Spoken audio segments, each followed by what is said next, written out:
Valmiki Ramayana, Bala Kanda, Book 1, Sarga 73, Roman numerals LXXIII, 73. The Nuptials.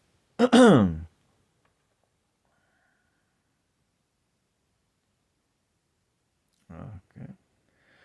On that same day that saw the king his gift of kind distributing, the lord of Kekaya's son by name, Yudhajit, Bharat's uncle, came, asked of the monarch's health, and then addressed the reverend king of men.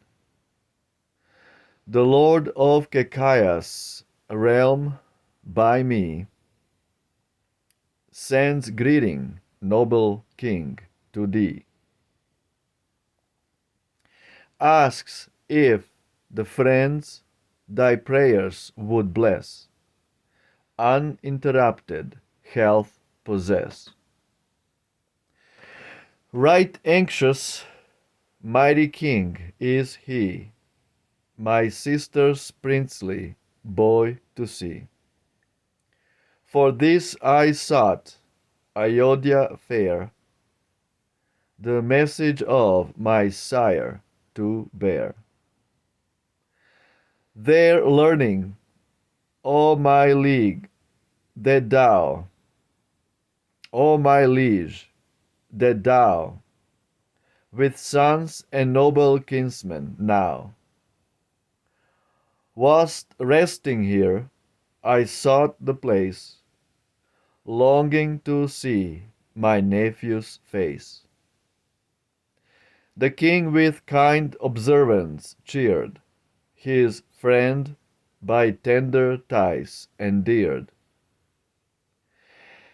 and every choicest honor pressed upon his honorable guest. That night with all his children spent, at morn King Dasharatha went behind Vasishta and the rest to the fair ground for rites addressed. Then when the lucky hour was nigh, called victory of omen high, came Rama after vow and prayer for nuptial bliss and fortune fair. With the three youths in bright attire, and stood beside his royal sire. To Janak then Vasishta sped, and to Videha's monarch said, O king, Ayodhya's ruler now has breathed the prayer and vowed the vow, and with his sons expecting stands the giver of the maiden's hands. The giver and the taker both must ratify a mutual oath.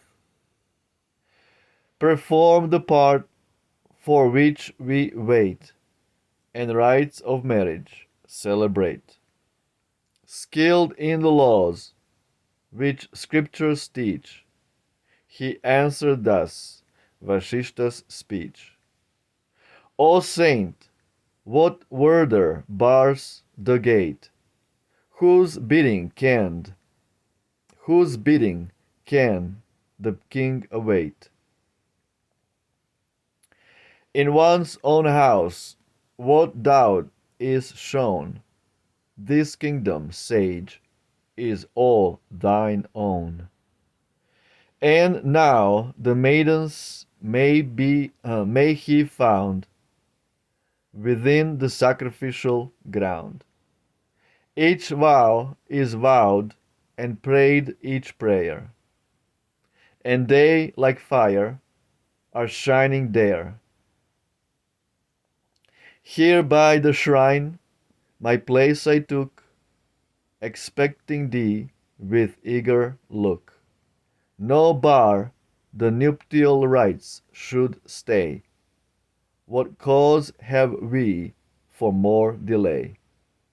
When Janak's speech the monarch heard, to sons and saints he gave the word, and set them in the holy ring. Then to Vashishta spoke the king. Of Mithila, O mighty sage, now let this task thy care engage, and lend thine aid and counsel wise, the nuptial rites to solemnize. The saint Vashishta gave assent, and quickly to the task he went. With Vishwamitra nothing both, and Shatananda aiding both. Then as the rules prescribe they made an altar in the midst and laid fresh wreaths of fragrant flowers thereon, the golden ladles round it shone, and many a vase which branches hid, fixed in the perforated lid. Perforated lid. And sprays and cups and censers there stood filled with incense, rich and rare. Shell bowls and spoons and salvers dressed with gifts that greet the honored guest. Piles of parched rice some dishes bore, others with corn prepared ran o'er, and holy grass was duly spread in equal lengths while prayers were said. Next chief of saints Vashishta came and laid the offering in the flame. Then by the hand King Janak drew his Sita beautiful to view, and placed her bright in rich attire, Rama to face before the fire. Thus speaking to the royal boy, who filled Kaushalya's heart with joy. Here Sita stands, my daughter fair, the duties of thy life to share. Take from her father, take thy bride, join hand to hand, and bliss betide.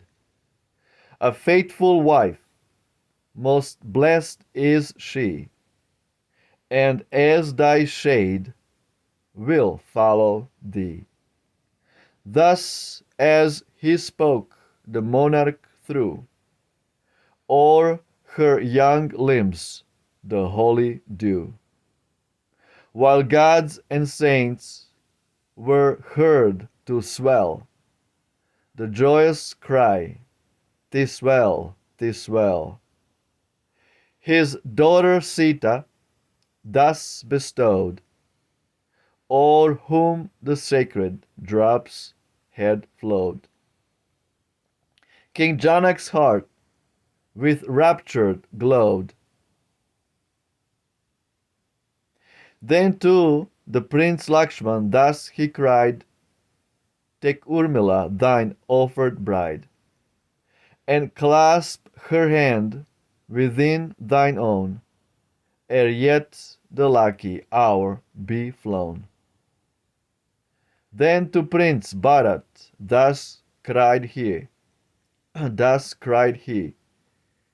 come, take the hand of Mandavi. Then to Shatrughna, in thy grasp, the hand of Shrutakirti clasp. Now, Raghu's sons, may all of you be gentle to your wives and true.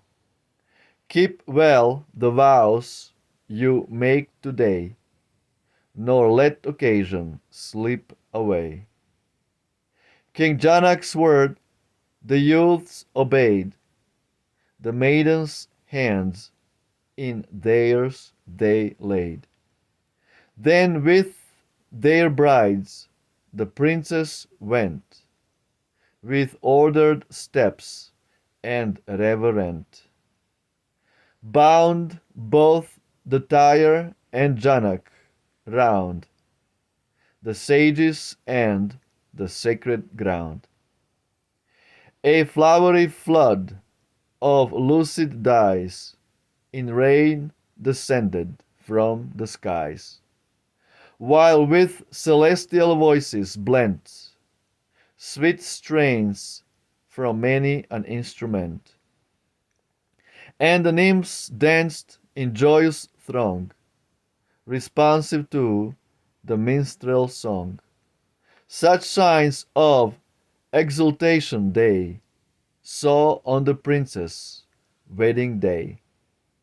Still rang the heavenly music's sound when Raghu's sons thrice circled round the fire, each one with reverent head, and homeward then their brides they led. They to the sumptuous palace hied that Janak's care had seen supplied. The monarch girt with saint and peer, still fondly gazing, followed near. Wow, absolutely amazing. Mind-boggling translation from Sanskrit to British by Ralph Griffith. Credit where credit is due. Absolutely amazing, amazing translation from Sanskrit. Ramayana. The greatest love story ever told. Now this is the marriage day between the four brothers and their respective wives. Shrutakirti to Shatrughna, Mandavi to Bharat, Urmila to Lakshman, and Sita to Rama. Four brothers of Ramayana. And this is what we see in Egypt. We see four Ramses at Ramesseum, four statues of Ramses at Ramesseum. Also at Abu Simbel, four giant statues of Ramses. Why? Because this is ancient Egyptian obsession with Ramayana. That's why Pharaoh Ramses is the most famous pharaoh of all of Egypt. Everybody knows about Ramses. So many movies were made in honor of the Pharaoh Ramses, like Ten Commandments. He was there, made look bad by the Jews, but he's not bad actually. This is just Egyptians being obsessed with Ramayana, that's all. And the real name of Moses is not Moses, it's Ram Moses. So when you study in parallel the similarity between Ram Moses and Rama, it is obvious the whole story of Old Testament is plagiarized Ramayana. And no credit given.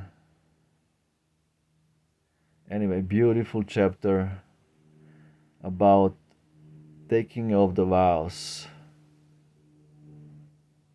and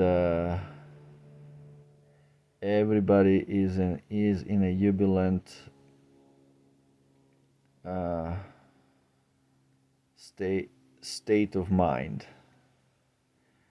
Jai Valmiki Ramayana. Ciao.